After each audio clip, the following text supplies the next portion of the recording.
আর আমি আপনাদেরকে বলি 15টা ইউনিয়ন আপনারা আপনাদের অফিস আওয়ারে আপনাদের কোনো নাগরিকের সাথে দুর্ব্যবহার করবেন না, কোনো নাগরিকের সাথে দুর্ব্যবহার করবেন না।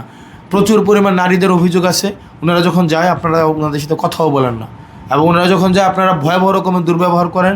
অনুরোধ করব আপনারা দুর্ব্যবহার করবেন না, কারণ সে আপনার কাছে প্রত্যেক দিন যায় না, এবং সেটা বিপদে পড়লেই কিন্তু আপনার কাছে যায়। শুধু কিন্তু আপনার কাছে কেউ যাচ্ছে না, যাচ্ছে ইউনিয়ন পরিষদে যে যায় এটা কিন্তু বিড়ম্বনার মধ্যে দিয়ে যায়। বিদেশে যখন যায় একটা লোক, আর দেবিদ্বারের বেশিরভাগ মানুষ বিদেশে যায় কারা? একদম নিম্ন আয়ের মানুষগুলো যায়, মধ্যপ্রাচ্যের যে মানুষগুলো যায়, তো তারা কিন্তু একটা ক্রাইসিস মোমেন্টে যায়। এবং এই যে হয়রানিটা, এটা যদি ইউনিয়ন পরিষদ থেকে এটা করেন আপনারা, এটা কিন্তু খুব বাজে হয়, এবং এই ক্ষোভটা কিন্তু তার সারাটা জীবন এই ক্ষোভটা থাকে।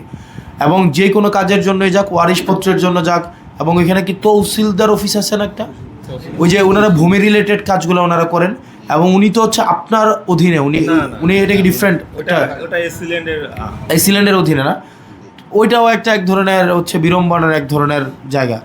এখানে তহসিলদারেরও কাজ করেন, ওনাদেরও আন্তরিকতা আছে, আবার একই সাথে মানে ওনাদের ত্রুটিও আছে। একই জায়গায় জনগণও দেখা যায় কি তারাও মাঝে মাঝে ভুল করেন, তো এই ভুলগুলা নিজে করেন, এটাকে সংশোধনের জন্য ওনারা একটু বেলাইনে যাওয়ার চেষ্টা করে এবং টাকা পয়সা দেয়।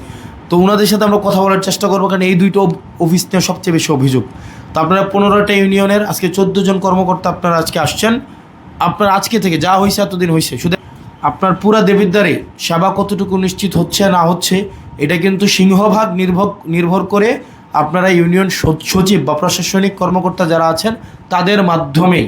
সেজন্য আপনাদেরকে বলবো, আপনারা যদি কোনো প্রশাসনিক জটিলতা বা কোনো মেম্বার বা চেয়ারম্যান আপনাদেরকে হয়রানি করে, সেক্ষেত্রে আপনারা সংশ্লিষ্ট রিপোর্টিং পার্সন যিনি আপনারা আছেন ইউনো মহোদয়, আপনি ওনাকে জানাবেন যে উক্ত ভদ্রলোক বা উনি নিয়মের বাইরে আমাকে কাজ করতে বাধ্য করছে।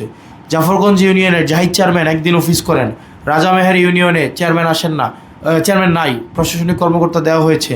সুলতানপুর ইউনিয়নের ওনার বাড়িতে গিয়ে হচ্ছে সিগনেচার করতে হয়। তো জনগণ তো তাদেরকে ভোট দিছে এটার জন্য না, ভোটের জন্য। তো ভোটের সময় তো মানুষের কাছে গিয়ে বলছে একদম যে নিজের পায়জামার ফিতা দিয়ে মশারি টাঙাই দেবে, এরকমও তো বলে নাই। আর হচ্ছে কি এমন অবস্থা হয়েছে যে আপনি কি ঢাকা গিয়ে সিগনেচার করে নিয়ে আসেন নাকি? না, উনি আসে সিগনেচার করে, উনি আসেন তো 7 দিনের মধ্যে একদিন অফিস করে। তো কিন্তু আপনার নাগরিক সেবাটা কিন্তু পুরাটা ইউনিয়ন কেন্দ্রিক, সেজন্য সংশ্লিষ্ট চেয়ারম্যান মহোদয় আপনাদের কাছে অনুরোধ করবো, আপনাদের জন্য অনেক কাজ আটকায় থাকে। তো আমরা যদি সবার টাস্ক যদি যথাযথভাবে না করি, তাইলে কিন্তু দেখেন মানুষের জনবিড়ম্বনা তৈরি হবে, আর জনবিড়ম্বনা তৈরির থেকেই কিন্তু ক্ষোভ তৈরি হবে আপনাদের উপরে, এবং ক্ষোভ থেকেই যত অভিযোগ তৈরি হয়, এবং আপনারা যেটা করেন সেটা কিন্তু অভিযোগ আসে। আর সাধারণ নাগরিক যারা আছেন তাদের কাছেও হচ্ছে তাদেরও কিছু রেসপন্সিবিলিটি ঘাটতি আছে। যেমন দেখা যায় যে আপনার যেটা ইনু মহোদয় যথাযথভাবে বললেন, দেখা যায় জন্ম নিবন্ধনের বয়স 16, গিয়ে হঠাৎ করে মনে হয় বিদেশে যাবে, এটাকে 22 বানাইতে চায়, 24 বানাইতে চায়। জন্ম নিবন্ধনের বয়স 13, বিয়ের সময় এটাকে 18 বানাইতে চায়। তখন দেখা যায় নিজের প্রয়োজনে হচ্ছে 500 টাকা সচিবের পকেটে গুঁজে দেয়, যে এটা করে দেন, কাজটা বাইর করে দেন। এটা তো এই অভিজ্ঞতা তো আছে নাকি আপনাদের? নাই, অভিজ্ঞতা তো আছে আপনাদের। তো আপনারা যেটাই হয়, আপনারা কোনো ধরনের যার পক্ষ থেকে কোনো অন্যায়কে আপনারা প্রশ্রয় দিয়েন না।